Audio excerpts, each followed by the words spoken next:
Baik, perkenalkan nama saya Lamsir Pasaribu dengan NIM T1C123036.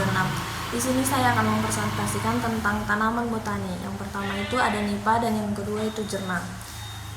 Botani dan potensinya. Botani mempelajari berbagai jenis tumbuhan, mulai dari tumbuhan berbunga yang rumit hingga tumbuhan mikroskopis seperti alga. Selain itu, botani membantu memahami potensi alam hayati seperti serat tumbuhan, sumber energi nabati, dan obat-obatan yang berasal dari bahan alam. Indonesia dikenal sebagai negara biodiversity karena dianugerahi kekayaan sumber daya hayati yang melimpah serta potensi manfaat yang luar biasa. Jenis tumbuhan di Indonesia diperkirakan terdapat 30.000 jenis dan 7.000 diantaranya mempunyai potensi sebagai tumbuhan obat. Yang pertama itu morfologi nipa.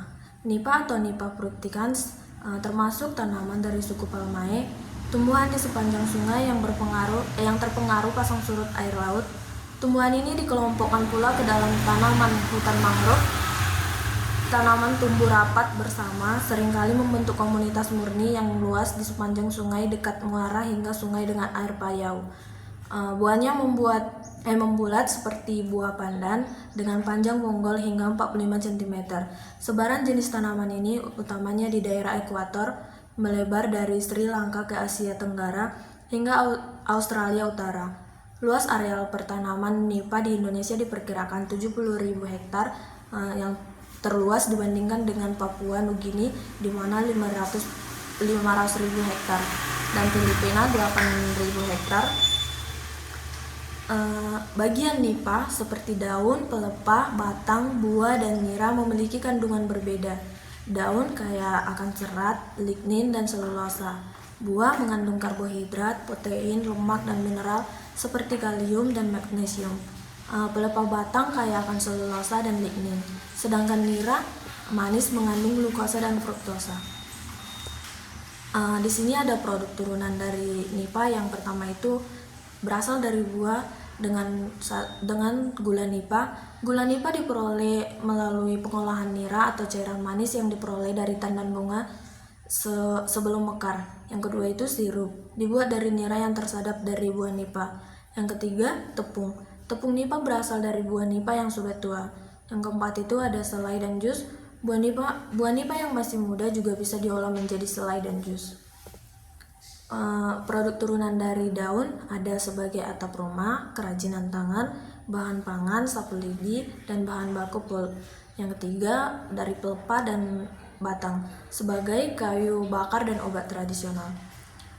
Teknologi proses produksinya, yang pertama itu gula nipa. Teknologi produksi gula nipa umumnya melibatkan 3 tahap utama. Yang pertama itu penyadapan nira, pemasakan dan pengentalan, dan pembentukan produk akhir. Dalam proses modern, teknologi mekanis seperti evaporator berpengaduk, katalisator putar, dan dryer dapat digunakan untuk meningkatkan efisiensi dan kualitas produk, seperti gula cetak dan gula semut. Sementara proses tradisional berfokus pada penguapan dan pencetakan manual.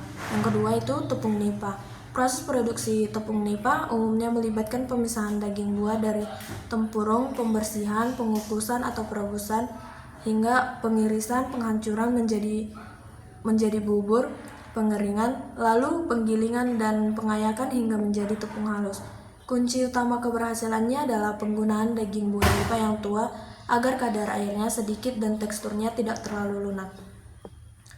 Yang kedua itu ada jernang, di mana morfologi jernang adalah jenis tanaman rotan atau palem berduri yang merambat dari genus Daemonorops dengan nama latin yang umum dikenal adalah Daemonorops draco Blume, atau spesies lain seperti Daemonorops didymophylla.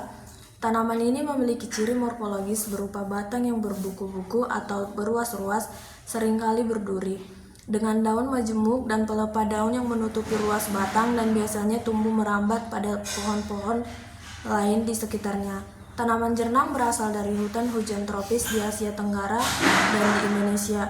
Dapat ditemukan secara spesifik tumbuhan liar di wilayah Sumatera dan Kalimantan, di mana ia menghasilkan Resin merah dikenal sebagai dragon blood dari buahnya yang bersisik. Produk turunan dari jernang itu ada sebagai pewarna alami. Resin jernang digunakan sebagai bahan baku pewarna alami untuk industri seperti keramik, marmer, dan untuk mewarnai peralatan rumah tangga seperti keranjang, rotan, dan tikar dan topi.